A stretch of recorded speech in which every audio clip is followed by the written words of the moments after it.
안녕하세요. 오늘 제가 들려드릴 이야기는 정말 놀랍고 감동적입니다. 52세 간병인 여성이 60대 재벌 회장을 간병하게 되면서 시작된 운명적인 사랑 이야기인데요. 더 신기한 건 그 모든 일의 시작이 바로 매일 새벽 3시마다 회장님 방에서 들려오던 수상한 신음소리 때문이었다는 사실입니다. 처음에는 단순한 허리 통증인 줄 알았는데 알고 보니 그 소리 뒤에는 상상도 못한 비밀이 숨어 있었어요. 그리고 회장님이 매주 화요일마다 정해진 시간에 외출하며 감춰온 놀라운 진실은 무엇이었을까요? 과연 신분의 차이와 사회적 편견을 뛰어넘어 진정한 사랑을 찾을 수 있었을까요? 본격적인 이야기 시작 전 이 사연을 들으시는 분들께 구독과 좋아요, 그리고 알림 설정 부탁드릴게요. 알림 설정을 해두시면 앞으로 이런 감동적이고 충격적인 실화 이야기들을 놓치지 않으실 거예요. 자, 그럼 지금부터 오늘의 사연의 주인공의 이야기를 들어보겠습니다. 이 나이에 다시 사랑할 수 있을까요? 오늘의 이야기는 올해 52세인 김선아님의 이야기입니다. 선아는 남편을 하늘로 떠나보낸 지 벌써 3년이 흘렀습니다. 자식도 없이 둘만 살다가 혼자가 된 집은 너무나 적막했습니다. 매일 새벽 5시에 일어나 간병인 일을 하러 나가는 것이 유일한 일상이었죠. 거울을 보며 하루를 시작할 때마다 선아는 자신에게 물었습니다. 나는 지금 살고 있는 걸까? 아니면 그냥 시간을 보내고 있는 걸까? 남편과 함께했던 30년의 결혼 생활이 마치 꿈처럼 느껴지는 순간들이 많았어요. 아침에 눈을 뜰 때마다 옆자리가 비어 있다는 현실이 매번 새롭게 아팠고, 남편이 좋아하던 음식을 만들다가도 혼자 먹어야 한다는 생각에 식욕이 사라지곤 했습니다. 친구들이 위로해 주려고 해도 마음 깊은 곳의 공허함은 채워지지 않았어요. 간병인 일을 시작한 것은 남편이 병원에 입원했을 때부터였습니다. 그때 만난 간병인 선생님이 너무나 친절하고 전문적이셨는데 그 모습을 보며 선아도 누군가에게 도움이 되는 일을 하고 싶다는 생각이 들었습니다. 남편을 떠나보낸 후 혼자 있는 시간이 너무 힘들어서 본격적으로 간병인 자격증을 땄습니다. 공부하는 동안에도 눈물이 많이 났어요. 교과서를 읽다가도 남편 생각이 나서 책을 덮고 울기도 했습니다. 하지만 그런 아픔을 겪어봤기 때문에 환자분들의 고통을 더 깊이 이해할 수 있었어요. 남편과 함께했던 30년의 결혼 생활은 평범했지만 행복했습니다. 남편은 작은 회사에 다니는 평범한 직장인이었고, 선아는 집에서 살림을 하며 소소한 행복을 찾아가던 평범한 주부였죠. 매일 아침 남편이 출근할 때 현관까지 배웅하고, 저녁에는 함께 TV를 보며 하루를 마무리하는 그런 평범한 일상이었어요. 아이가 없어서 아쉬웠지만 서로를 위해 살아가는 것만으로도 충분히 행복했습니다. 하지만 갑작스럽게 찾아온 암 선고는 모든 것을 바꿔놓았습니다. 2년간의 투병 생활 동안 선아는 남편을 간병하며 힘든 시간을 보냈습니다. 병원비도 만만치 않았고 무엇보다 사랑하는 사람이 고통받는 모습을 지켜보는 것이 가장 힘들었어요. 남편이 항암 치료를 받으며 머리카락이 빠지고 살이 빠져가는 모습을 보면서 선아의 마음도 함께 무너져 갔습니다. 밤에는 남편 옆에서 조용히 울기도 했고 화장실에 가서 소리내어 울기도 했어요. 그 과정에서 만난 간병인 선생님들의 헌신적인 모습에 깊은 감명을 받았습니다. 전문적이면서도 따뜻한 마음으로 환자를 돌보는 모습이 정말 아름다워 보였어요. 남편이 세상을 떠난 후 선아는 깊은 상실감에 빠졌습니다. 하루하루가 의미 없게 느껴졌고 무엇을 위해 살아야 할지 모르겠더군요. 그런 선아에게 간병인 일은 새로운 삶의 의미를 찾아준 소중한 기회였습니다.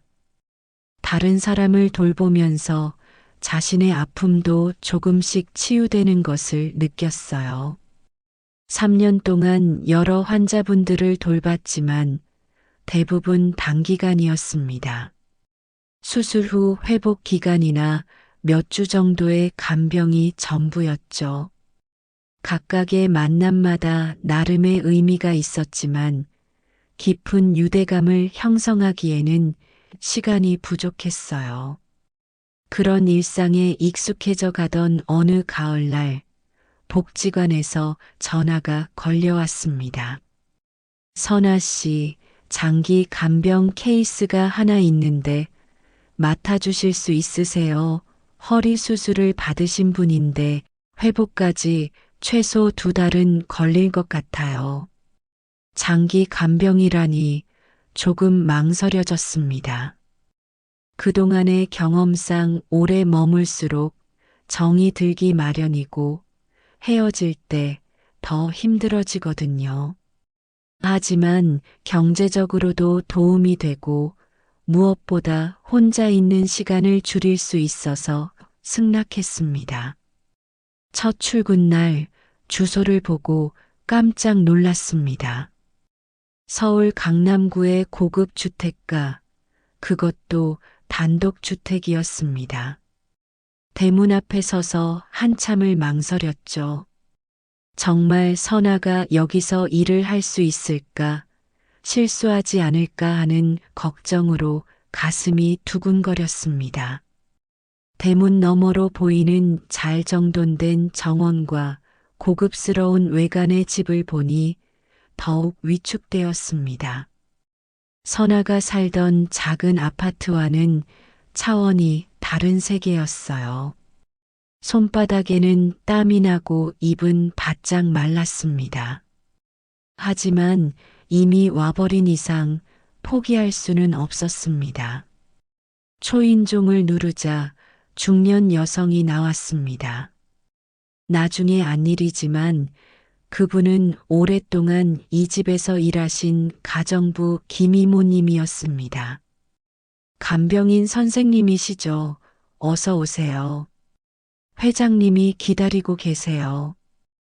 회장님이라는 호칭을 들으니 더욱 긴장되었습니다. 넓은 거실을 지나면서 선아는 집안의 분위기에 압도되었어요. 고급스러운 가구들과 벽에 걸린 유명한 화가들의 그림, 그리고 한쪽 벽면을 가득 채운 책들까지 정말 다른 세상이었습니다. 발걸음마다 바닥에 깔린 고급 카펫이 푹신하게 발을 받쳐주었고 천장의 샹들리에가 은은한 빛을 내고 있었어요. 안방으로 안내받았는데 침대에 누워 계신 분을 처음 본 순간의 느낌을 선아는 지금도 잊을 수 없습니다. 60대 초반이라고 했지만 생각보다 젊어 보였고 무엇보다 눈빛이 따뜻했습니다. 예상했던 것처럼 권위적이거나 까다로운 모습이 아니라 오히려 온화한 인상이었어요. 안녕하세요. 간병인 김선아입니다. 침대에 누워 계신 그분이 고개를 돌려 선아를 바라보았습니다. 처음 만나는 사람에 대한 경계심이나 거리감 같은 것이 전혀 느껴지지 않았어요. 오히려 따뜻한 미소를 지으며 반갑게 맞아주셨습니다. 수고 많으시겠습니다. 이승민이라고 합니다. 앞으로 잘 부탁드려요. 정중하면서도 친근한 인사에 마음이 놓였습니다. 그동안 만났던 환자분들 중에는 간병인을 하인처럼 대하거나 무시하는 분들도 있었거든요. 하지만 승민 회장님은 달랐습니다. 선화를 한 사람의 인격체로 존중해 주시는 것이 첫 만남부터 느껴졌어요. 불편하신 곳이나 특별히 주의해야 할 점이 있으시면 말씀해 주세요. 허리 때문에 혼자서는 일어나기가 힘들고 화장실 가는 것도 도움이 필요합니다. 그 외에는 혹시 책 읽는 것을 좋아하시나요? 갑작스러운 질문에 당황했지만 선아는 솔직하게 답했습니다. 네, 좋아합니다. 특히 소설을 즐겨 읽어요. 그렇다면 다행이네요. 심심할 때 이야기 상대가 되어주시면 좋겠어요. 며칠이 지나면서 선아는 이상한 점을 발견했습니다. 매일 새벽 3시쯤 되면 승민 회장님 방에서 신음소리가 들려왔어요. 처음에는 허리 통증 때문인 줄 알았는데 자세히 들어보니 단순한 아픔의 소리가 아니었습니다. 아니야. 그렇게 하면 안 돼. 마치 누군가와 대화를 하는 듯한 소리였어요. 혹시 전화 통화를 하시는 건가 싶어서 문 앞에서 귀를 기울여 들어봤지만 상대방의 목소리는 들리지 않았습니다. 그저 승민 회장님의 중얼거리는 소리만 계속 이어졌어요. 여보, 미안해. 정말 미안해. 그 목소리에는 깊은 슬픔과 그리움이 담겨 있었습니다. 그 순간 선아는 깨달았습니다. 승민 회장님이 돌아가신 부인과 대화를 하고 계시는 것이었어요. 아마도 꿈을 꾸시거나 반의식 상태에서 그리운 아내를 부르고 계시는 것 같았습니다. 선아 자신도 남편을 잃은 후 비슷한 경험을 했었기 때문에 그 마음을 충분히 이해할 수 있었어요.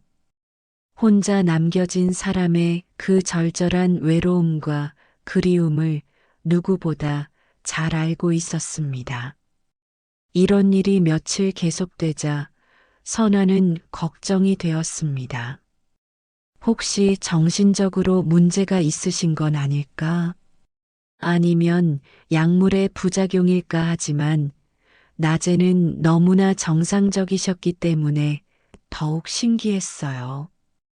어느 날 새벽 소리가 평소보다 더 크게 들렸습니다. 혹시 무슨 일이 생긴 건 아닌가 싶어서 조심스럽게 방문을 열어봤어요. 승민 회장님은 침대에 앉아서 허공을 바라보고 계셨습니다. 달빛이 창문을 통해 들어와 그분의 옆모습을 비추고 있었는데 뺨을 타고 눈물이 흘러내리고 있었어요. 여보, 왜 나를 혼자 두고 갔어? 나도 함께 가면 안 될까? 그 모습을 보는 순간 선아의 가슴이 아팠습니다. 성공한 사업가로서의 모습이 아니라 사랑하는 사람을 잃고 혼자 남겨진 외로운 한 사람의 모습이었어요. 권력도 돈도 사랑하는 사람을 되돌려줄 수는 없다는 현실 앞에서 무너진 한 남자의 모습이었습니다. 선아는 조용히 방문을 닫고 나왔습니다. 그분의 아픔을 함부로 들여다봐서는 안 된다는 생각이 들었어요. 하지만 동시에 깊은 연민을 느꼈습니다. 선아 자신도 같은 아픔을 겪어봤기 때문에 그 외로움이 얼마나 깊은지 알 수 있었거든요. 혼자 남겨진 침대에서 느끼는 그 공허함, 아침에 눈을 뜰 때마다 찾아오는 현실감, 하루하루를 버텨나가는 것이 얼마나 힘든 일인지 모든 것을 이해할 수 있었습니다. 그날 밤 선아도 잠을 이루지 못했어요. 승민 회장님의 울음소리가 계속 귓가에 맴돌았고 자신의 아픈 기억들도 함께 되살아났습니다. 며칠 후 선아는 회장님의 일상을 더 자세히 알게 되었습니다. 아침 7시에 일어나셔서 간단한 스트레칭을 하시고 신문을 꼼꼼히 읽으시는 것으로 하루를 시작하셨어요. 식사는 규칙적이셨고 오후에는 주로 독서를 하거나 클래식 음악을 들으셨습니다. 승민 회장님의 생활 패턴은 정말 규칙적이었습니다.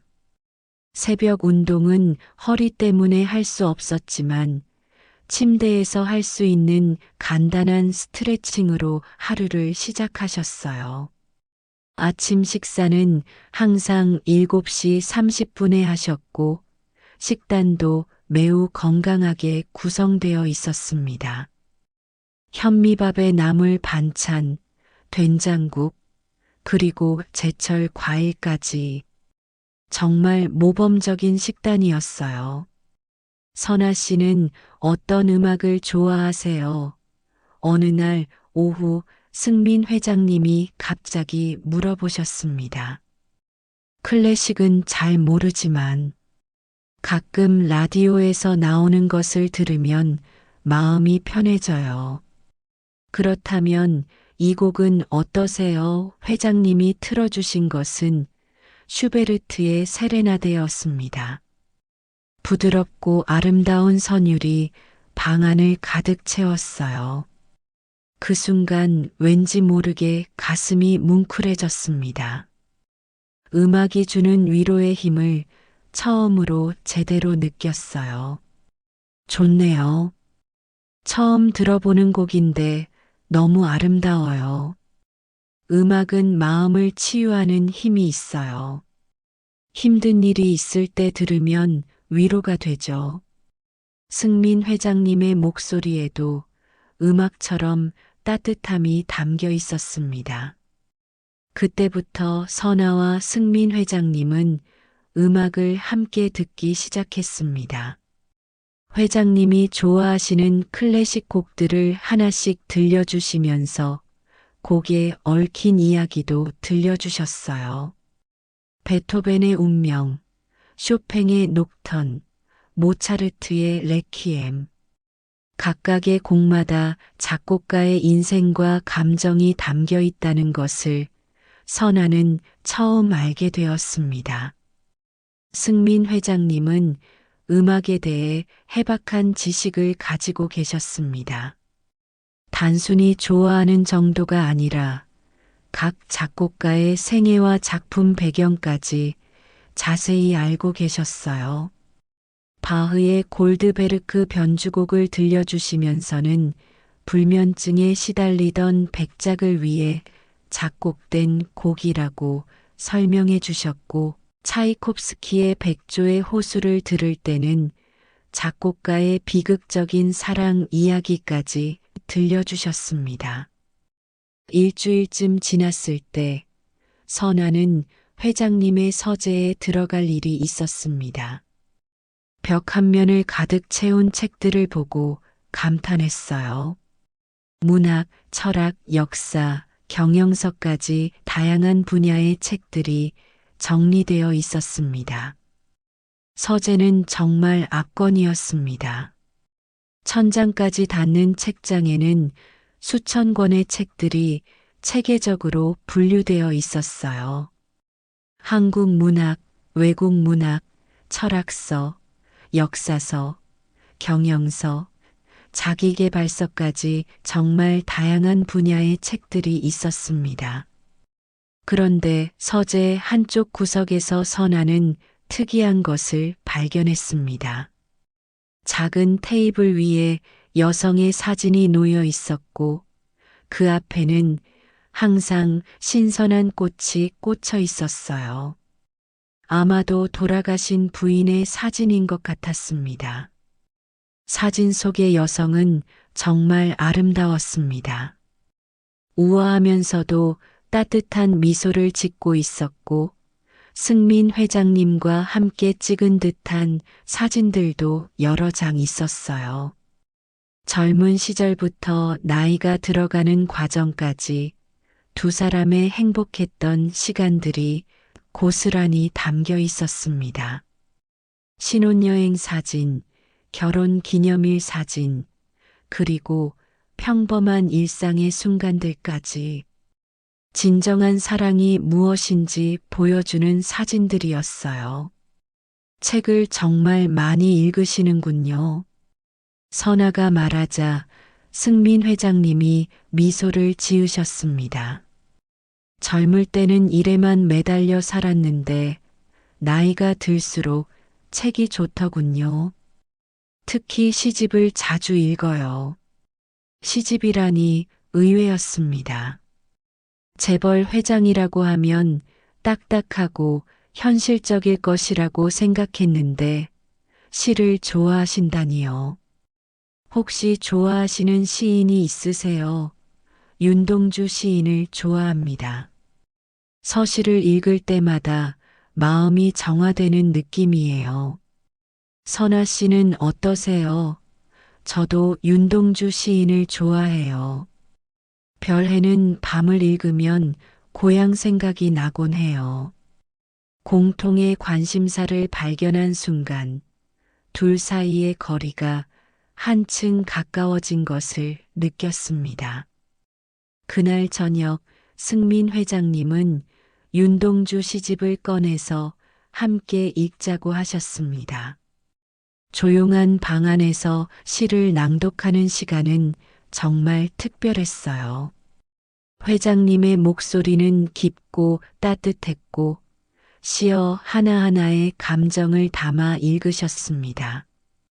죽는 날까지 하늘을 우러러 한 점 부끄럼이 없기를. 시를 읽는 승민 회장님의 모습에서 선아는 진정성을 느꼈습니다. 돈과 권력보다는 인간적인 가치를 소중히 여기시는 분이라는 것을 알 수 있었어요. 그분의 목소리로 들려오는 윤동주의 시는 평소 혼자 읽을 때와는 전혀 다른 감동을 주었습니다. 마치 시인의 영혼이 그 순간 방 안에 함께 있는 것 같은 느낌이었어요. 2주가 지나면서 선아는 또 다른 이상한 점을 발견했습니다. 승민 회장님은 매주 화요일 오후 이 시마다 정확히 외출을 하셨어요. 허리가 아직 완전히 회복되지 않은 상태인데도 불구하고 그 시간만큼은 절대 빠뜨리지 않으셨습니다. 회장님, 오늘도 외출하세요. 네, 중요한 약속이 있어서요. 3시간 정도 후에 돌아올 예정이니까 그때까지 쉬고 계세요. 처음에는 병원이나 회사 일 때문인 줄 알았는데 매번 정장이 아닌 편안한 옷차림으로 나가시는 것이 신기했어요. 그리고 돌아오실 때마다 얼굴에 묘한 평온함이 깃들어 있었습니다. 마치 마음의 무거운 짐을 조금 덜어낸 것 같은 표정이었어요. 어느 화요일 호기심을 참지 못한 선아는 조심스럽게 물어봤습니다. 회장님, 매주 화요일마다 어디 가시는지 여쭤봐도 될까요? 승민 회장님은 잠시 망설이시더니 미소를 지으셨어요. 언젠가 함께 가보실까요? 아마 놀라실 거예요. 그 말이 더욱 궁금증을 자극했습니다. 도대체 어디를 가시는 걸까요? 다음 주 화요일 승민 회장님이 제안하셨습니다. 오늘 저와 함께 가보시겠어요? 제가 매주 가는 곳을 보여드릴게요. 선아는 설레는 마음으로 따라 나섰습니다. 차로 30분 정도 달려서 도착한 곳은 의외의 장소였어요. 바로 시립요양원이었습니다. 여기가 회장님이 매주 오시는 곳이에요. 네, 맞습니다. 여기서 봉사활동을 하고 있어요. 승민 회장님은 3년 전부터 이 요양원에서 봉사활동을 하고 계셨습니다. 주로 거동이 불편한 어르신들과 이야기를 나누거나 책을 읽어드리는 일을 하셨어요. 때로는 피아노를 연주해서 음악을 들려드리기도 하셨습니다. 요양원에 들어서자 여러 어르신들이 승민 회장님을 반갑게 맞아주셨습니다. 승민 씨, 오늘도 왔구나. 기다리고 있었어. 이번 주는 무슨 책을 읽어줄 거야? 피아노도 쳐줘. 지난번 그 곡 너무 좋았어.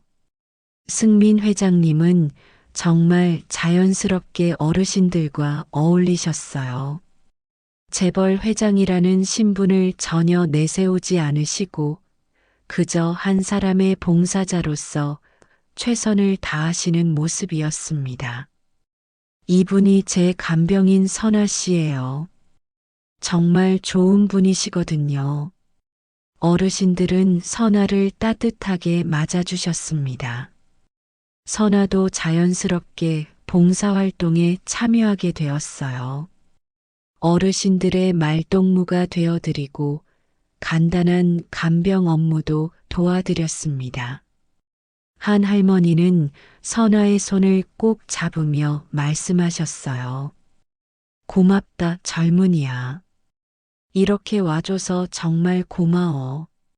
그 따뜻한 손길에서 선아는 진정한 봉사의 의미를 깨달았습니다. 그날 승민 회장님이 피아노를 연주하시는 모습을 보고 선아는 깜짝 놀랐습니다. 정말 전문가 수준의 실력이었어요. 쇼팽의 녹턴을 연주하시는데 그 아름다운 선율에 요양원 전체가 조용해졌습니다. 어르신들의 얼굴에는 감동의 눈물이 흘렀고 선아도 모르게 눈시울이 붉어졌어요. 음악이 주는 위로의 힘을 이렇게 생생하게 느껴본 것은 처음이었습니다. 회장님, 피아노를 정말 잘 치시네요. 어릴 때부터 배웠어요. 아내도 음악을 좋아해서 자주 함께 연주했었죠. 그 순간 승민 회장님의 눈빛이 잠시 흐려졌습니다. 아마도 돌아가신 부인과의 추억을 떠올리신 것 같았어요. 요양원에서 돌아오는 길에 승민 회장님이 말씀하셨습니다. 사실 처음에는 아내를 그리워하는 마음에 시작한 일이었어요. 혼자 있으면 너무 외로워서. 그런데 지금은 정말 보람을 느끼고 있어요. 정말 대단하세요. 이런 일을 하고 계시는 줄 몰랐어요. 별거 아니에요. 오히려 제가 더 많이 받고 있는 것 같아요. 어르신들께서 저에게 많은 것을 가르쳐 주시거든요.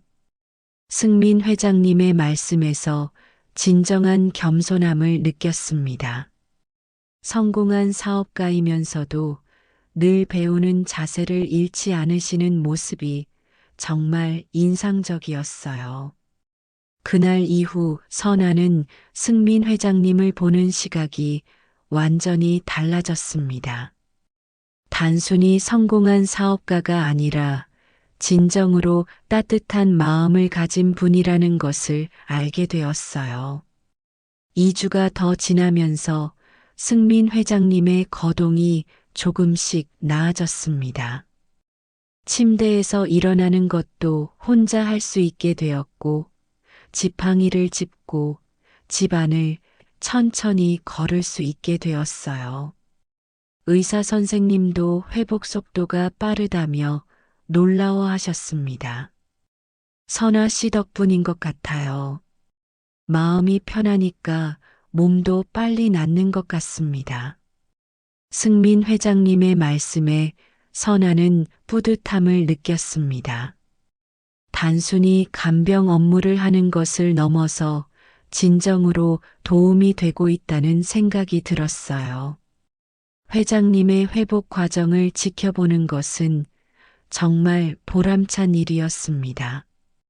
처음에는 침대에서 일어나는 것조차 힘들어 하시던 분이 점점 더 많은 것들을 혼자 할 수 있게 되는 모습을 보니 간병인으로서의 자부심을 느꼈어요. 어느 날 오후 승민 회장님이 제안하셨습니다. 날씨가 좋은데 잠깐 마당에 나가서 산책을 해볼까요? 집 뒤편에 있는 작은 정원은 정말 아름다웠습니다. 가을 꽃들이 피어 있고 단풍이 물들기 시작한 나무들이 운치를 더했어요. 승민 회장님과 천천히 걸으면서 이런저런 이야기를 나누었습니다. 정원은 전문 조경사가 설계한 듯 정말 아름다웠습니다. 계절마다 다른 꽃들이 피도록 계획되어 있었고 작은 연못과 분수대도 있었어요. 산책로는 허리가 불편한 회장님을 위해 평평하게 조성되어 있었고 중간중간 쉴 수 있는 벤치들도 배치되어 있었습니다. 이 집에서 얼마나 오래 사셨어요? 15년 정도 됐네요. 아내가 이 집을 무척 좋아했었어요. 특히 이 정원을. 승민 회장님의 목소리가 잠시 멈췄습니다. 아내를 잃은 슬픔이 아직도 남아있다는 것을 느낄 수 있었어요. 저도 남편을 잃고 혼자 살아가는 것이 얼마나 힘든지 알아요. 그러셨군요. 혼자 지내신 지 오래되셨나요? 3년 됐어요. 처음에는 정말 힘들었는데 이제는 조금 익숙해졌어요. 선아와 승민 회장님은 서로의 상실감을 이해할 수 있었습니다. 같은 아픔을 겪은 사람끼리만 나눌 수 있는 공감대가 형성되었어요. 배우자를 잃는다는 것이 얼마나 큰 상실감인지, 혼자 남겨진다는 것이 얼마나 외로운 일인지 서로 너무나 잘 알고 있었습니다. 그날부터 날씨가 좋은 날이면 정원에서 산책을 하는 것이 일과가 되었습니다.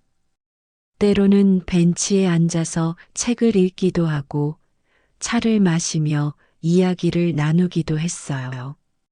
승민 회장님은 정원의 나무와 꽃들에 대해서도 해박한 지식을 가지고 계셨습니다. 각 식물들의 특성과 관리 방법, 꽃말까지 자세히 알고 계셨어요. 저 장미는 제가 아내와 함께 심은 거예요. 매년 이맘때면 정말 아름답게 피었는데 회장님의 목소리에는 그리움이 가득했습니다. 선아도 자신도 모르게 마음이 아팠어요. 선아 씨는 꿈이 있으세요? 갑작스러운 질문에 당황했습니다. 이 나이에 무슨 꿈이 있겠어요? 꿈이라. 그냥 건강하게 살아가는 것이 소원이에요. 그것만으로도 충분하지만 뭔가 하고 싶은 일은 없으세요? 가보고 싶은 곳이나 배우고 싶은 것들 말이에요. 한참을 생각해 보니 하나 떠오르는 것이 있었습니다. 사실 젊을 때부터 강원도에 가보고 싶었어요. 남편과 함께 가자고 했는데 계속 미루다가 결국 못 갔네요.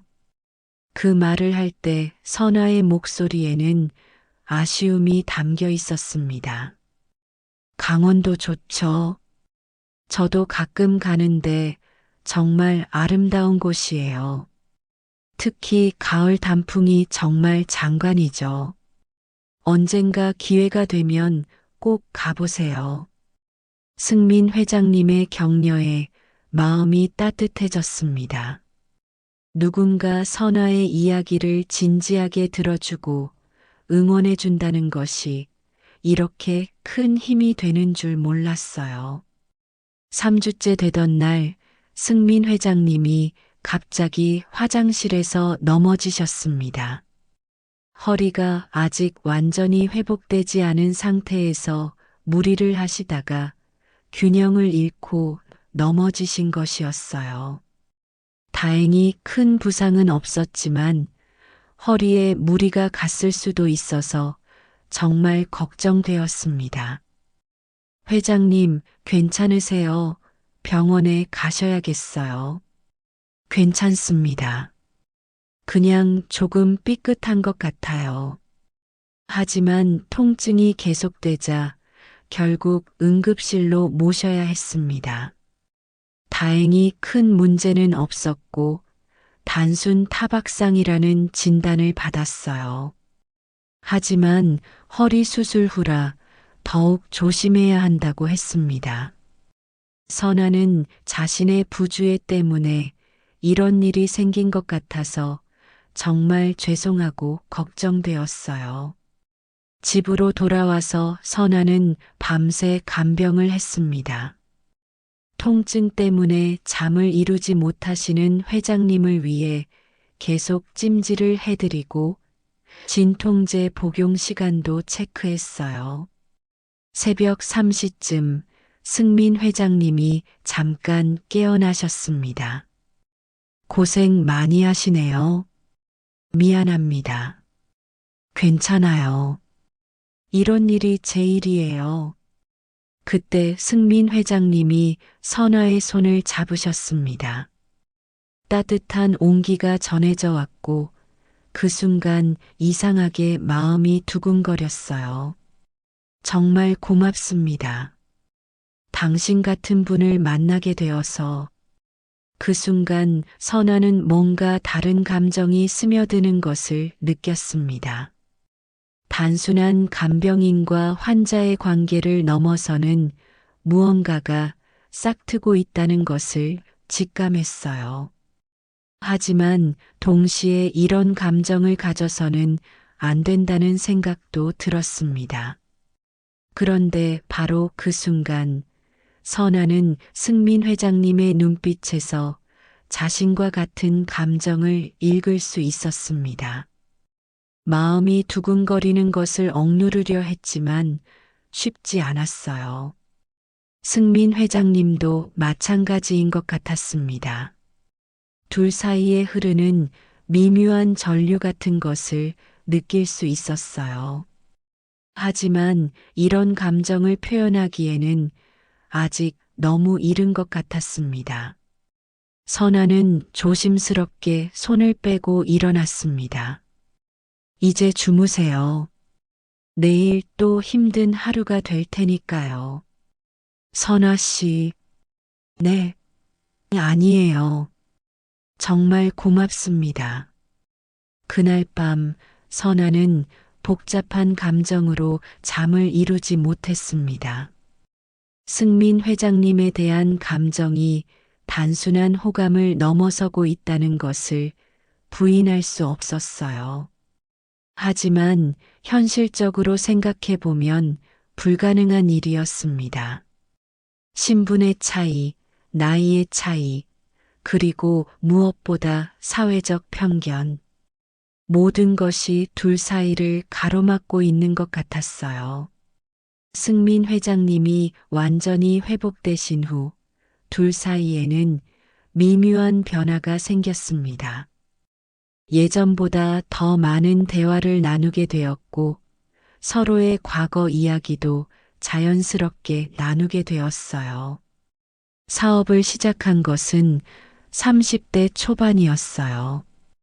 아무것도 없는 상태에서 시작해서 여기까지 오는데 30년이 걸렸네요. 힘드셨을 텐데요. 그때는 성공만이 전부라고 생각했어요. 가족과 함께하는 시간도 제대로 갖지 못했고, 지금 생각해보면 후회되는 일들이 많아요. 승민 회장님의 눈빛에 아쉬움이 서려 있었습니다. 성공했지만 그 과정에서 잃은 것들도 많다는 것을 느낄 수 있었어요. 회장님은 젊은 시절의 이야기를 자세히 들려주셨습니다. 시골에서 태어나 가난한 집안에서 자라면서도 꿈을 포기하지 않았던 이야기, 대학 등록금을 벌기 위해 온갖 아르바이트를 했던 이야기, 첫 사업을 시작할 때의 어려움과 좌절들. 그 모든 과정이 지금의 성공을 만들어낸 밑거름이었다고 하셨어요. 하지만 많은 사람들에게 일자리를 제공하셨잖아요. 그것만으로도 의미 있는 일이라고 생각해요. 그렇게 생각해 주시니 고맙네요. 선아 씨는 간병인 일을 하면서 힘들지 않으세요? 처음에는 힘들었어요. 하지만 누군가에게 도움이 된다는 것이 보람 있어요. 특히 회장님 같은 분을 만나면 이 일을 하길 잘했다는 생각이 들어요.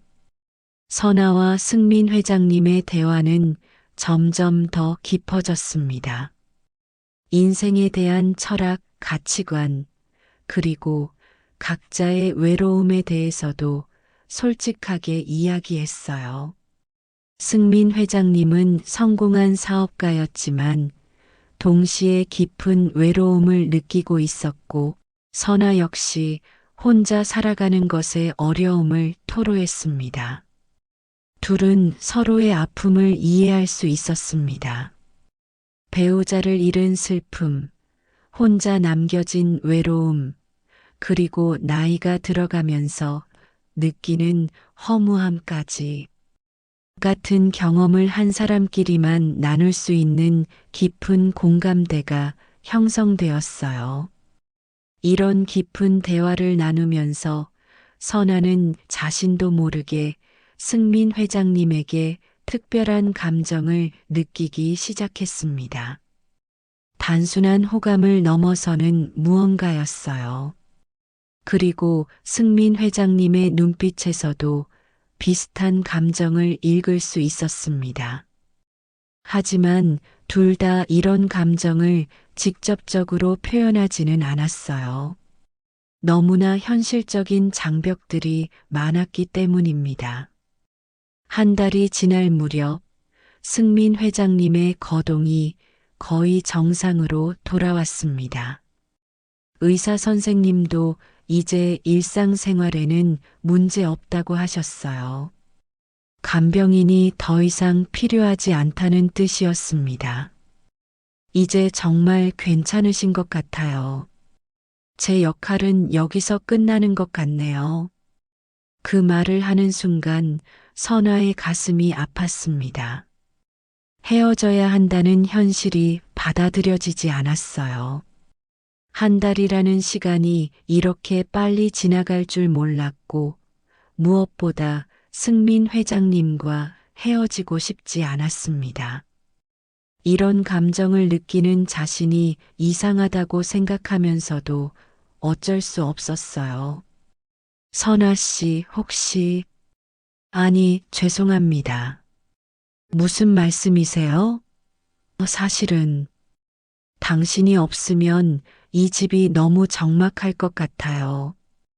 혹시 가정부로라도 계속 일해 주실 수 있을까요? 승민 회장님의 제안에 선아의 마음이 흔들렸습니다. 선아도 이곳을 떠나고 싶지 않았거든요. 하지만 뭔가 잘못되고 있다는 생각이 들었어요. 승민 회장님에 대한 감정이 단순한 호감을 넘어서고 있다는 것을 스스로도 느끼고 있었습니다. 이런 감정을 계속 키워가는 것이 옳은 일일까요? 죄송해요. 다른 환자분이 기다리고 계셔서 거짓말이었습니다. 사실은 승민 회장님에 대한 선화의 감정이 단순한 호감을 넘어서고 있다는 것을 깨달았기 때문이에요. 이런 감정을 가져서는 안 된다고 생각했습니다. 하지만 승민 회장님의 표정에서 실망감을 읽을 수 있었고, 그것이 선화의 마음을 더욱 아프게 했습니다. 마지막 날 승민 회장님이 봉투 하나를 건네주셨습니다. 한 달 동안 정말 고생 많으셨어요. 작은 마음입니다. 이미 복지관을 통해서 받았는데요. 그건 그거고, 이건 제 개인적인 감사의 마음이에요. 꼭 받아주세요. 집으로 돌아와서 봉투를 열어보니 상당한 금액의 돈과 함께 편지가 들어 있었습니다. 선아 씨께 한 달 동안 저에게는 정말 소중한 시간이었습니다. 오랜만에 마음 편히 웃을 수 있었고 진정한 대화를 나눌 수 있었어요.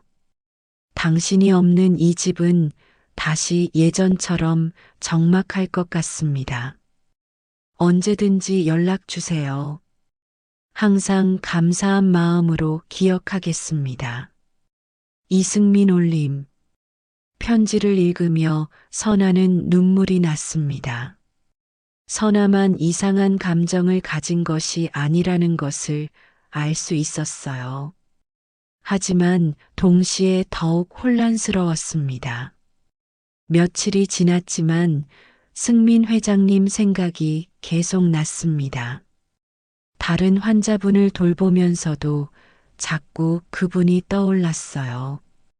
이런 자신의 모습이 한심하게 느껴졌습니다. 52세라는 나이에 이런 감정을 느끼는 것이 우스꽝스럽게 생각되기도 했고, 동시에 죄책감도 들었어요. 돌아가신 남편에 대한 배신감 같은 것도 느껴졌습니다. 일주일 후 승민 회장님에게서 전화가 왔습니다. 선아 씨, 안녕하세요. 잘 지내고 계시죠? 목소리만 들어도 가슴이 뛰었습니다. 네, 잘 지내고 있어요. 허리는 괜찮으세요? 네, 덕분에 아주 좋아졌어요. 혹시 시간 되실 때 차 한잔 하실 수 있을까요? 승민 회장님의 제안에 마음이 흔들렸지만 선아는 거절했습니다. 이런 만남이 계속되면 더 깊은 감정에 빠질 것 같았거든요. 하지만 승민 회장님은 포기하지 않으셨습니다. 계속해서 안부를 묻는 문자와 전화가 왔어요. 선아 씨, 제가 부담스럽게 해드리는 건 아닌지 모르겠네요. 하지만 솔직히 말씀드리면 당신이 너무 그립습니다. 그런 메시지를 받을 때마다 선아의 가슴이 아팠습니다. 선아도 승민 회장님이 그리웠지만 둘 사이의 현실적인 차이를 생각하면 포기해야 한다고 생각했어요. 승민 회장님의 연락은 점점 더 간절해졌습니다. 단순한 안부 인사를 넘어서 자신의 일상과 감정을 솔직하게 털어놓으셨어요. 회사 일로 바쁜 하루를 보낸 후 집에 돌아오면 너무 적막하다고 선아와 함께 했던 시간들이 얼마나 소중했는지 깨닫게 된다고 하셨습니다. 그런 메시지를 받을 때마다 선아의 마음도 흔들렸어요. 하지만 현실을 생각하면 이 감정을 계속 키워가는 것이 옳지 않다는 생각이 들었습니다. 2주가 지난 어느 날 집 앞에서 익숙한 차를 발견했습니다. 승민 회장님이 직접 찾아오신 것이었어요. 선아 씨, 잠깐만 이야기할 수 있을까요? 회장님, 이러시면 안 돼요. 제발 한 번만 제 마음을 들어주세요. 결국 근처 카페로 갔습니다. 승민 회장님의 표정은 진지했고 뭔가 중요한 이야기를 하려는 것 같았어요. 카페는 조용했고 다른 손님들도 많지 않아서 이야기하기에 적당했습니다. 선아 씨, 저는 당신을 사랑합니다. 갑작스러운 고백에 선아는 당황했습니다. 예상은 했지만 직접 듣게 되니 머릿속이 하얘졌어요. 회장님, 나이 차이도 신분 차이도 상관없어요. 당신과 함께 있을 때가 가장 행복했습니다. 다시 한번 기회를 주세요. 안 돼요. 우리는 너무 다른 세상에 살고 있어요. 주변 사람들이 뭐라고 할지 그런 건 중요하지 않아요. 중요한 건 우리의 마음이에요. 승민 회장님의 간절함에 마음이 흔들렸지만 선아는 현실을 무시할 수는 없었습니다. 재벌 회장과 간병인이라는 신분의 차이, 사회적 편견, 그리고 주변 사람들의 시선, 모든 것이 둘 사이를 가로막고 있는 것 같았어요. 시간을 주세요. 생각해 볼게요. 그날 밤 선아는 잠을 이룰 수 없었습니다. 승민 회장님에 대한 마음을 부정할 수 없었지만 동시에 두려움도 컸어요. 과연 둘이 행복할 수 있을까요? 며칠 후 승민 회장님의 딸에게서 전화가 왔습니다. 간병인 김선아 씨죠? 제가 이승민의 딸 이미영입니다. 한번 만나서 이야기할 수 있을까요? 예상했던 일이었지만 실제로 닥치니 떨렸습니다. 약속 장소는 호텔 로비였어요. 30대 후반으로 보이는 단정한 여성이 선아를 기다리고 있었습니다. 안녕하세요. 이미영입니다. 안녕하세요. 직접적으로 말씀드릴게요. 아버지와의 관계를 정리해 주세요. 역시 반대하는군요. 예상했던 일이지만 실제로 듣게 되니 마음이 아팠습니다. 아버지는 지금 혼란스러운 상태세요. 어머니를 잃은 슬픔 때문에 의존할 대상을 찾고 있는 거예요. 그럴 수도 있겠네요. 아버지는 큰 회사의 회장이에요.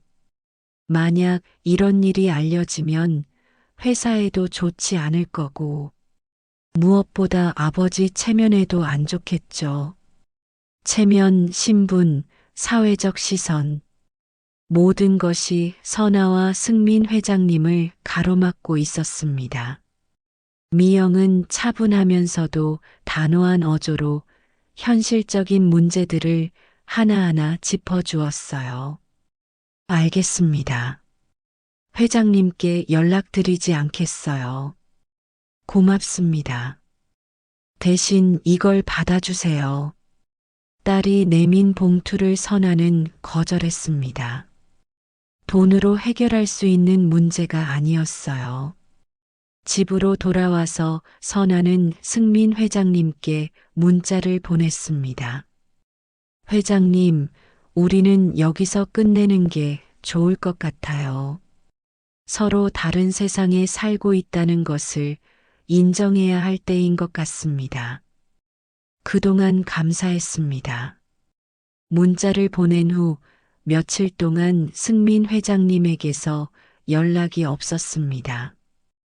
포기하신 것 같아서 안도감과 동시에 허전함을 선아는 느꼈어요. 일상으로 돌아가려고 노력했지만 쉽지 않았습니다. 새로운 환자분을 돌보기 시작했지만 마음이 온전히 집중되지 않았습니다. 자꾸 승민 회장님이 떠올랐고 함께 보냈던 시간들이 그리웠어요. 정원에서 나눈 대화, 함께 들었던 클래식 음악, 시를 낭독하던 조용한 저녁 시간들. 모든 것이 소중한 추억으로 남아 있었습니다. 일주일 후 다시 승민 회장님에게서 전화가 왔습니다. 선아 씨, 미영이가 당신을 만났다고 들었어요. 네. 제가 아이들을 설득해 보겠어요. 시간을 주세요. 회장님, 그러지 마세요. 이미 끝난 일이에요. 아니에요. 포기할 수 없어요. 당신 없이는 살 수 없다는 것을 깨달았어요. 승민 회장님의 목소리에 절박함이 느껴졌습니다. 선아도 마음이 아팠지만 현실을 받아들여야 했어요. 회장님도 시간이 지나면 잊으실 거예요. 그럴 수 없어요. 만나서 이야기해요. 결국 다시 만나게 되었습니다. 승민 회장님은 많이 야위어 보이셨어요. 평소보다 훨씬 수척해진 얼굴에서 고민의 깊이를 느낄 수 있었습니다. 선아 씨, 저는 진심이에요. 나이가 들어서 이런 감정을 느낄 줄 몰랐는데 당신을 만나고 나서 다시 살아있다는 것을 느꼈어요. 저도 마찬가지예요. 하지만 현실을 바꿔보겠어요. 아이들을 설득하고 주변 사람들이 뭐라고 하든 상관없어요. 당신과 함께하고 싶어요. 승민 회장님의 진심이 전해져 왔습니다. 선아도 더 이상 자신의 마음을 속일 수 없었어요. 승민 회장님을 사랑하고 있다는 것을, 그분 없이는 살기 힘들다는 것을 인정해야 했습니다. 그런데 바로 그 순간 예상치 못한 일이 벌어졌습니다. 카페 입구로 한 무리의 사람들이 들어왔는데 그 중에는 카메라를 든 기자들도 있었어요. 누군가 제보를 한 것 같았습니다. 저기 앉아 계신 분이 이승민 회장님 아니세요? 간병인과 만나고 계신다던데. 사람들의 수군거림이 들리기 시작했고 몇몇은 휴대폰으로 사진을 찍기 시작했습니다. 승민 회장님이 재빨리 선아의 손을 잡고 일어났습니다. 빨리 나가요. 하지만 이미 늦었습니다. 기자들이 다가와서 질문을 쏟아내기 시작했어요. 회장님, 간병인과의 관계에 대해 한 말씀 해주세요. 재혼을 염두에 두고 계신 건가요? 회사 주가에 미칠 영향은 어떻게 생각하세요? 승민 회장님은 선아를 보호하려고 노력했지만 기자들의 포위망을 뚫기는 어려웠습니다. 제발 조용히 해주세요. 사생활에 대해서는 말씀드릴 것이 없습니다. 승민 회장님이 단호하게 말했지만 기자들은 계속 따라왔습니다. 선아는 이런 상황이 처음이라 어떻게 해야 할지 몰라 당황스러웠어요.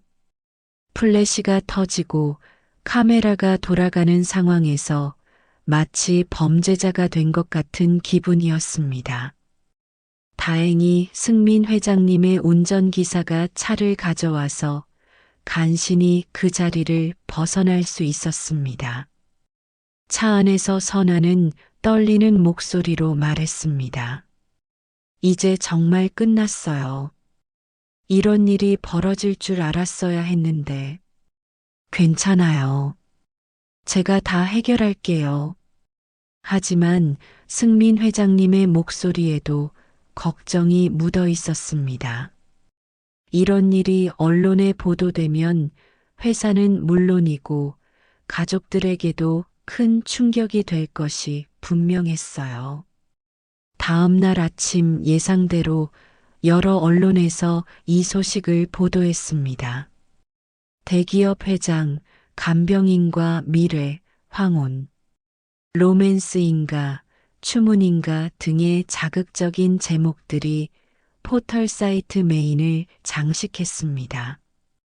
선화의 사진도 함께 실렸는데 얼굴이 선명하게 나와 있어서 주변 사람들이 알아볼 수 있을 정도였어요. 선화의 휴대폰에는 온갖 번호에서 전화가 걸려왔습니다. 기자들의 취재 요청부터 시작해서 호기심 어린 지인들의 안부 전화까지 정말 정신이 없었습니다. 집 앞에는 기자들이 진을 치고 있어서 외출도 할 수 없는 상황이었어요. 선아는 집 안에 숨어 있으면서 이 모든 상황이 악몽 같다고 생각했습니다. 평범한 간병인이었던 자신이 하루아침에 이런 관심의 대상이 될 줄은 꿈에도 생각하지 못했어요. 승민 회장님도 마찬가지로 어려운 상황에 처했습니다. 회사 이사회에서는 긴급 회의가 소집되었고 주가도 하락하기 시작했습니다. 자녀들은 더욱 강하게 반대 입장을 표명했어요. 아버지, 이제 정말 그만하세요. 회사와 가족 모두에게 피해가 가고 있어요. 언론에서 온갖 추측성 기사를 쏟아내고 있는데 이런 상황에서 어떻게 사업을 계속할 수 있겠어요? 하지만 승민 회장님은 흔들리지 않았습니다. 내 인생이야. 내가 누구를 사랑하든 그건 내 자유다. 하지만 아버지는 공인이세요. 개인적인 일이라고 해도 사회적 책임이 있어요. 자녀들과의 갈등은 더욱 심해졌고 회사 내부에서도 회장의 거취를 놓고 논란이 일었습니다. 일부에서는 회장직에서 물러나야 한다는 목소리도 나왔어요. 이런 상황에서 선아는 깊은 죄책감을 느꼈습니다. 자신 때문에 승민 회장님이 이런 어려움을 겪고 있다고 생각하니 마음이 아팠어요. 혼자 있는 시간이 길어지면서 이 모든 일을 정리해야 한다는 생각이 들었습니다. 며칠 후 선아는 용기를 내어 승민 회장님께 전화를 걸었습니다. 회장님, 저 때문에 이런 일이 벌어져서 정말 죄송해요. 당신 잘못이 아니에요. 제가 조심스럽게 처리하지 못한 제 책임이에요. 하지만 이제 정말 그만해야 할 것 같아요. 회장님의 인생을 망칠 수는 없어요. 선아 씨, 저는 괜찮아요. 다시 예전처럼 살아갈 수 있어요. 하지만 회장님은 달라요. 지켜야 할 것들이 너무 많으시잖아요. 선아의 목소리에는 결연함이 담겨 있었습니다. 하지만 승민 회장님은 포기하지 않았습니다. 잠깐만요. 제가 기자회견을 열겠어요. 모든 것을 공개적으로 설명하겠습니다. 그러면 더 큰 파장이 일어날 거예요. 상관없어요. 당신을 지키기 위해서라면 뭐든 할 수 있어요. 그 말을 듣는 순간 선아의 마음이 흔들렸습니다. 누군가 자신을 이렇게까지 지켜주려고 한다는 것이 믿어지지 않았어요. 하지만 동시에 이런 상황이 계속되는 것이 옳은 일인지 확신이 서지 않았습니다. 며칠 후 승민 회장님이 정말로 기자회견을 열었습니다. 수많은 기자들과 카메라 앞에서 그는 담담하게 자신의 심경을 밝혔습니다. 저는 김선아 씨를 진심으로 사랑합니다. 나이나 신분의 차이는 사랑 앞에서 중요하지 않다고 생각합니다. 기자들의 질문이 쏟아졌습니다. 회사 경영에는 문제가 없을까요? 가족들의 반대는 어떻게 하실 건가요? 사회적 비판에 대해서는 어떻게 생각하세요? 승민 회장님은 하나하나 성실하게 답변했습니다. 회사 경영과 개인적인 감정은 별개의 문제입니다. 저는 지금까지 그래왔듯이 최선을 다해 회사를 이끌어 나갈 것입니다. 가족들이 이해해 주기를 바라지만 설령 그렇지 않더라도 제 결정을 바꿀 생각은 없습니다. 사랑에는 나이도 신분도 없습니다. 진정한 사랑을 찾은 것을 부끄러워할 이유는 없다고 생각합니다. 기자회견이 끝난 후 여론은 크게 두 갈래로 나뉘었습니다. 일부에서는 진정한 사랑을 응원한다며 지지를 보냈지만 다른 한편에서는 사회적 지위에 맞지 않는 행동이라며 비판했습니다. 인터넷 댓글창은 온갖 의견들로 뜨거웠어요. 나이가 들어서도 사랑할 수 있다는 게 부럽다. 돈 많은 할아버지. 꼬신 거 아니야? 등 극과 극의 반응들이 쏟아졌습니다. 선아는 이 모든 상황을 지켜보면서 복잡한 심경이었습니다. 승민 회장님의 용기에 감동받으면서도 동시에 이런 관심과 비판이 부담스러웠어요. 평생 조용히 살아온 사람에게는 너무나 큰 변화였습니다. 그런데 며칠 후 예상치 못한 지지의 목소리들이 나오기 시작했습니다. 황혼기 사랑을 경험한 분들, 비슷한 상황에 있는 분들이 용기를 얻었다며 응원의 메시지를 보내왔어요. 저도 남편을 잃고 혼자 살고 있는데 두 분을 보면서 희망을 얻었어요. 나이는 정말 숫자일 뿐이라는 것을 보여주셔서 고맙습니다. 진정한 사랑을 찾으신 두 분이 부러워요. 이런 메시지들을 받으면서 선아는 자신들의 사랑이 다른 사람들에게 희망을 주고 있다는 것을 알게 되었습니다. 어쩌면 이 모든 일이 의미가 있는 일일지도 모른다는 생각이 들었어요. 한 달이 지나면서 언론의 관심도 조금씩 줄어들었습니다. 처음에 센세이션은 지나갔지만 두 사람의 사랑 이야기는 여전히 사람들의 관심을 끌었어요. 특히 중장년층에서는 큰 공감을 얻었습니다. 승민 회장님은 이 기간 동안 회사 경영에도 전혀 문제가 없다는 것을 보여주었습니다. 오히려 솔직하고 진정성 있는 모습에 대한 긍정적인 평가도 있었어요. 주가도 초기의 하락에서 회복되었고 이사회에서도 더 이상 회장의 거취를 문제 삼지 않았습니다. 자녀들도 처음에 강한 반대에서 조금씩 물러나기 시작했어요. 아버지의 확고한 의지를 보고 더 이상 막을 수 없다는 것을 깨달은 것 같았습니다. 그리고 무엇보다 아버지가 예전보다 훨씬 밝고 활기찬 모습을 보이는 것을 보면서 마음이 조금씩 누그러졌어요. 이런 변화를 지켜보던 선아는 마침내 마음의 결정을 내렸습니다. 더 이상 현실을 핑계로 도망치지 않기로 한 것이에요. 승민 회장님께 연락을 드렸습니다. 회장님 만나서 이야기할 수 있을까요? 물론이죠. 언제든지 좋아요. 이번에는 조용한 곳에서 만났습니다.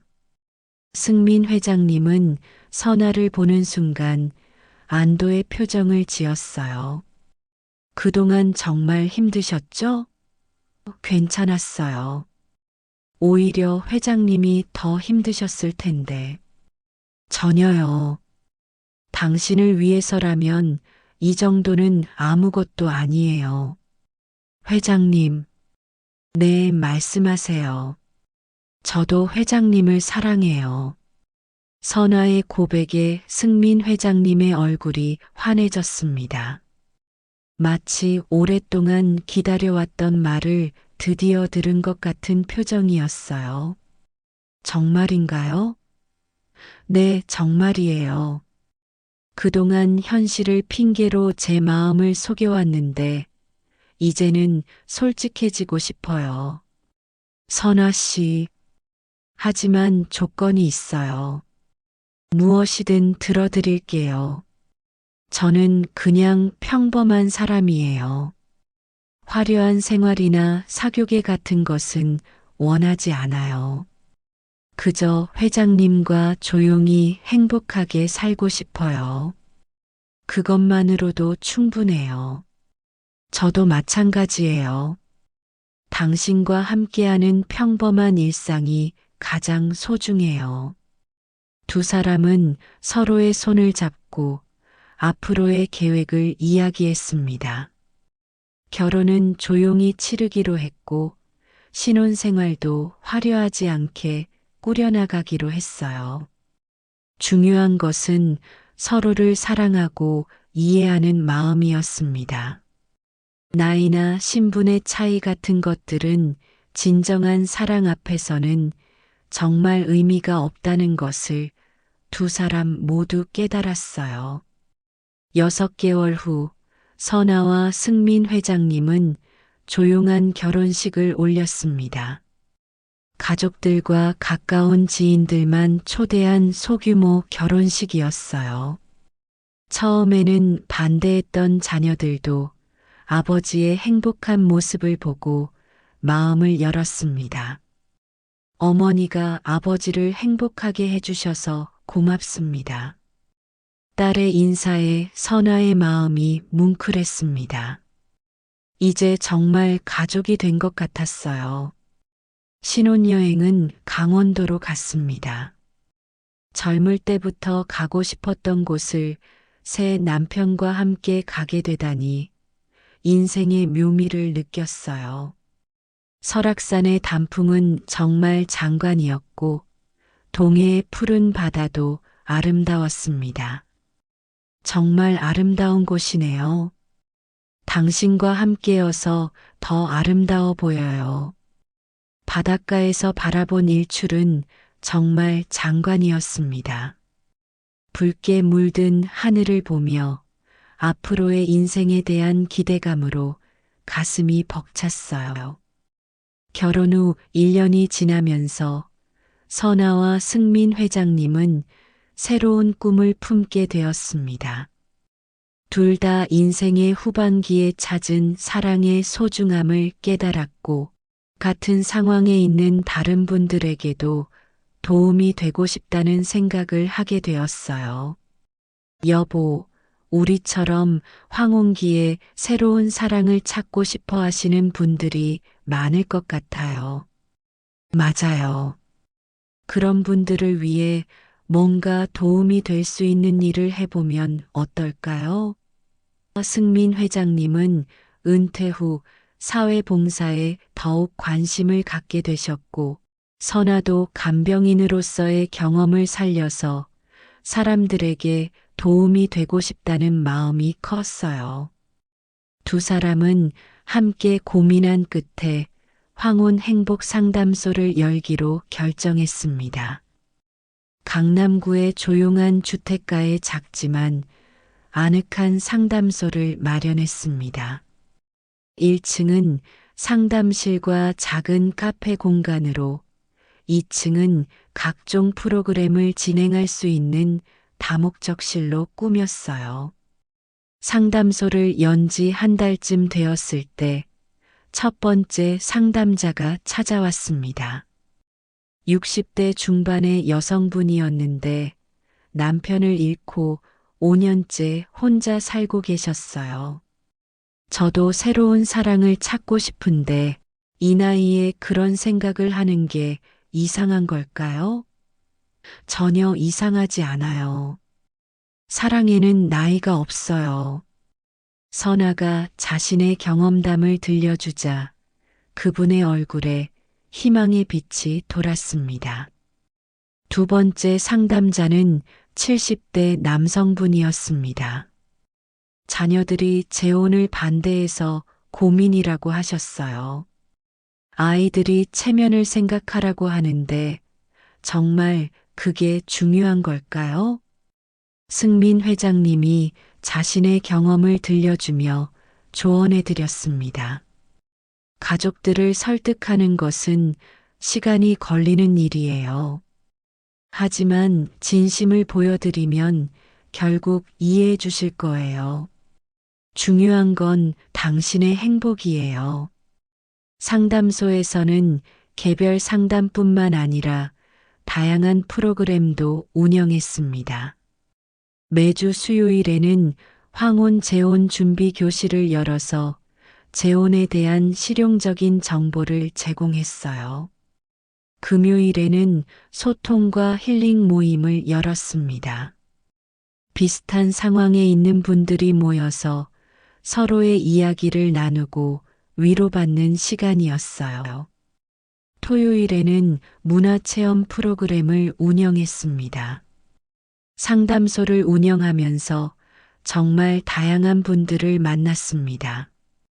각자의 사연은 달랐지만 모두 새로운 행복을 찾고 싶어 하는 마음은 같았어요. 65세의 박 할머니는 남편과 사별한 지 10년이 넘었는데 최근에 동네 경로당에서 만난 할아버지와 좋은 감정이 생겼다고 하셨어요. 사람들이 나이도 먹고 뭘 한다고 수군거려요. 정말 창피해서 어떻게 해야 할지 모르겠어요. 선아가 따뜻하게 조언해 드렸습니다. 할머니, 다른 사람들의 시선보다 할머니 자신의 행복이 더 중요해요. 진정으로 좋은 분이라면 용기를 내보세요. 몇 달 후 박 할머니는 그 할아버지와 결혼식을 올리셨습니다. 소박하지만 따뜻한 결혼식이었고 선아와 승민 회장님도 초대받아 참석했어요. 상담소가 입소문을 타면서 찾아오는 분들이 점점 많아졌습니다. 처음에는 주변 지역에서만 오시던 분들이 전국 각지에서 찾아오기 시작했어요. 그래서 온라인 상담 서비스도 시작했고 지방에서 정기적으로 순회 상담을 진행하기도 했습니다. 또한 전문성을 높이기 위해 심리 상담사, 변호사, 재정 전문가 등과 네트워크를 구축했습니다.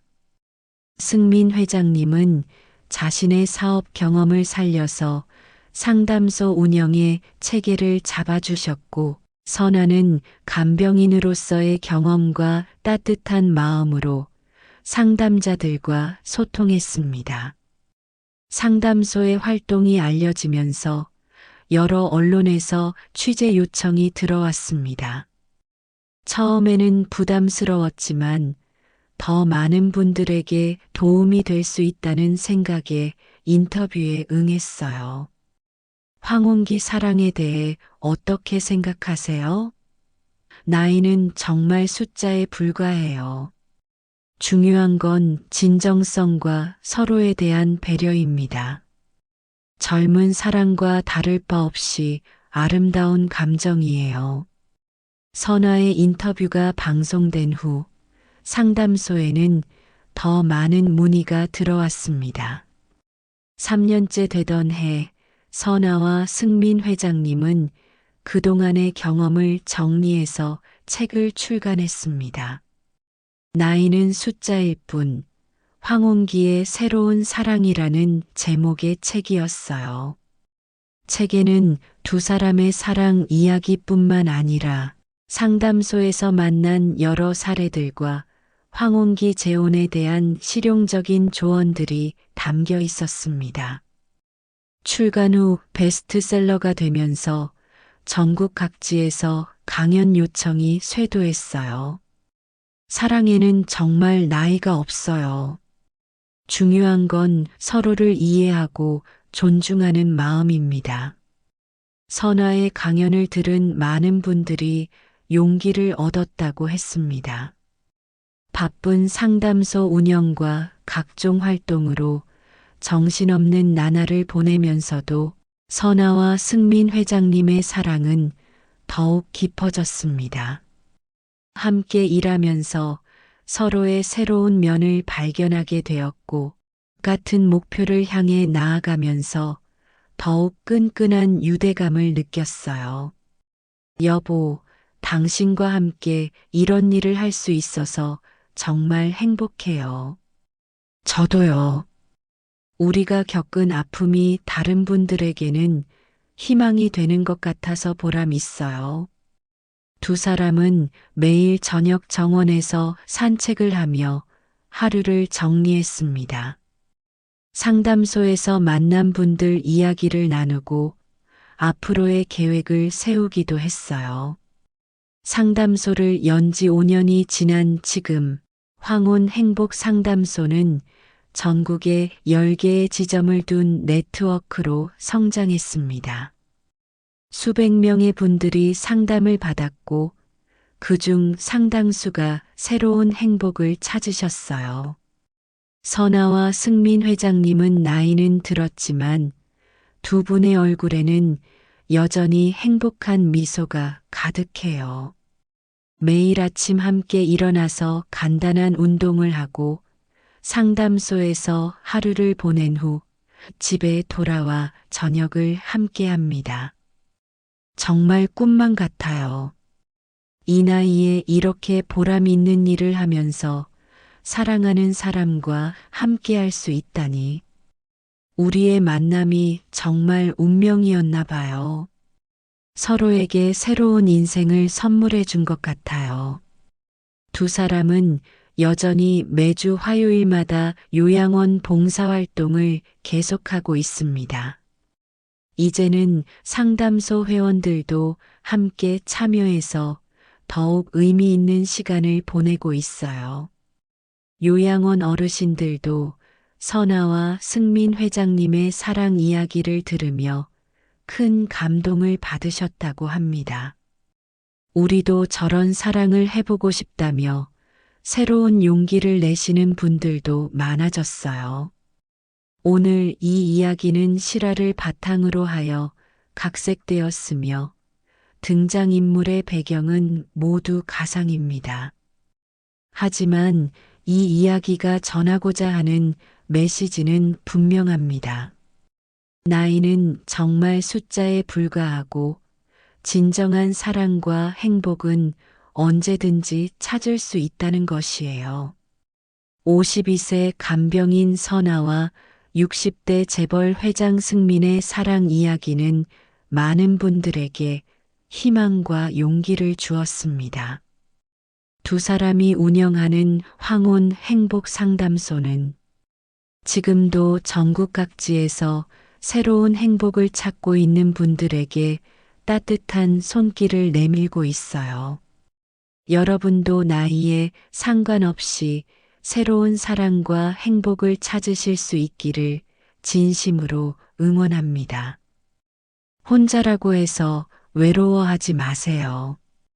어딘가에는 여러분을 기다리고 있는 운명의 상대가 있을 거예요. 이 영상이 도움이 되셨다면 구독과 좋아요, 알림 설정 부탁드려요. 그리고 여러분의 행복한 삶을 응원하는 따뜻한 댓글로 서로에게 힘이 되어 주세요. 다음에도 더욱 감동적이고 희망적인 이야기로 찾아뵙겠습니다. 오늘도 행복한 하루 보내세요. 감사합니다.